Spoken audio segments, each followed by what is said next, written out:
law, it was death penalty. He was a victim. He was, he was brainwashed.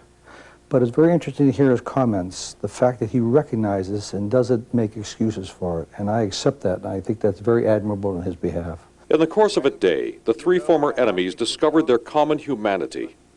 The bitter animosities of the past dissolved. We made peace. Fine. We survived the war, and let's be friends for the remaining years of our lives. Well, the next day, Jim and Lester went to an American military cemetery in Belgium. Hans joined them as they honored a fallen comrade. And so did Lester's daughter and 14-year-old grandson. In that cemetery, an emotional dam burst, and I'll have the powerful conclusion of Enemies No More Sunday night at 11 o'clock.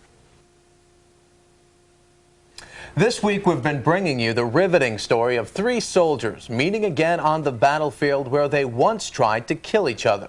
Chuck Scarborough is here now with the dramatic conclusion of Enemies No More. Chuck? You know, this was a reunion that was unlikely as it was profound. A former Hitler Youth and proud soldier of the Third Reich extending a hand of friendship to two GIs, one of them Jewish. The story ends in a vortex of emotion in an American cemetery in Belgium. It began in the opening hours of the bloodiest battle of World War II. It was the Battle of the Bulge, Adolf Hitler's last desperate attempt to stop the Allied armies closing in on Germany. As a column of German panzer tanks attacked the little village of St. Vith in Belgium, two 19-year-old American soldiers stood in the way. Lester Bornstein, now from New Jersey, and James Hill, now from Long Island. With a single bazooka shot, Hill and Bornstein knocked out the lead tank, blocking the entire column, blocking Hanz Gang, the German gunner in the third tank.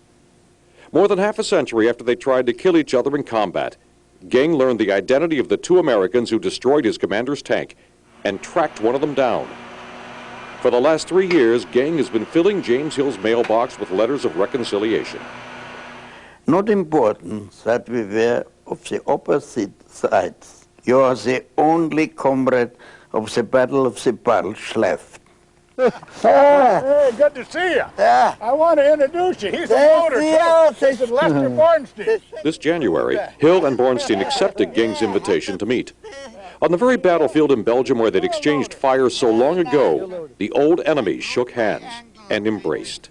But I'm so glad, Hans, that to get to meet you and to a former enemy. If you know only the first name of your enemy, you might not kill him. Yeah. But now you call him Jim and you call me Lester. Yeah, we are lucky that we do live. Right, we're lucky to be alive. Yeah. You too, we all are. Yeah. 19,000 Americans died in the Battle of the Bulge. Many of them are buried right here in the Ardennes American Military Cemetery in Belgium. And out there is one grave that has particular meaning to Lester and James. They'd come here at the end of their journey to honor a friend. Gang joined them. It couldn't have been easy for him, walking through this sea of graves, in each one a young American killed by Hitler's army, Gang's army. We soldiers were machines. Machines to kill. That's always the same thing. This is our man, not him. Oh, we know Horace Sanford. Oh, sure. We know who this is. Sure. But after Hill and Bornstein found their friend, a fellow soldier from their unit, and planted two small American flags on his grave, Hanz Gang joined them in a salute, honoring a fallen enemy, who, but for the fortunes of war, could have been any one of them. I start crying, and I get very teary seeing these line of soldiers lined up like this, almost in formation. It humbles you tremendously that, as you say, but for the grace of God, any one of us could have been here. Yeah. We're very, very fortunate to be alive and go through the war. We all paid a high price. At least you fought for a better thing, and I did. Many of those crosses are for these soldiers who died in Bulge. They are also bombed, only to prolong the life of our lunatic Führer. Your lunatic Führer. Yes. Look at over here. Lester Bornstein had brought his daughter Karen and his 14-year-old grandson Jonathan with him on this trip to show them where he had fought and where so many had died. For me, this trip was unbelievable. It showed them what the sacrifices have been made on behalf of our country. Here, in this cemetery, an emotional dam burst. When you see all the crosses and the Jewish stars, you just can't believe the enormity of how many people died in this war. And but the stories my father has shared with me through the years were so hard to really understand till we came here and we could see them and put them all in perspective.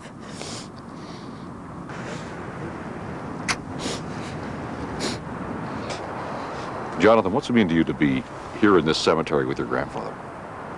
Very proud. Proud.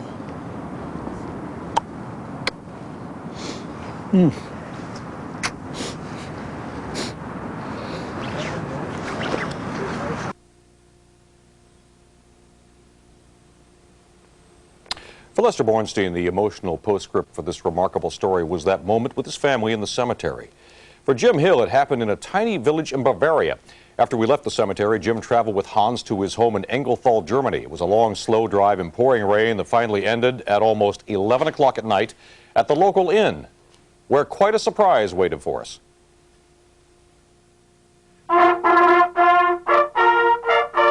Hanz Gang's neighbors had crowded into the inn and waited for 3 hours to welcome the American tank shooter. The village huntsman's band treated them to trumpet music. And the village men's choir serenaded them.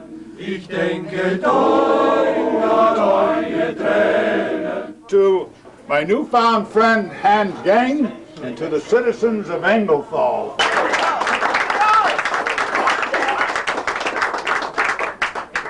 The villagers entertained Jim and Hans and their wives for 2 hours, playing their music, swapping stories, and treating them to a feast of local food and drink.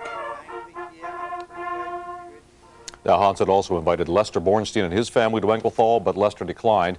Meeting Hans in Belgium had erased most of the lingering bitterness about the war for him, but Lester still could not bring himself to visit Germany. But both he and Jim were grateful, they said, for the role we played in bringing them all together.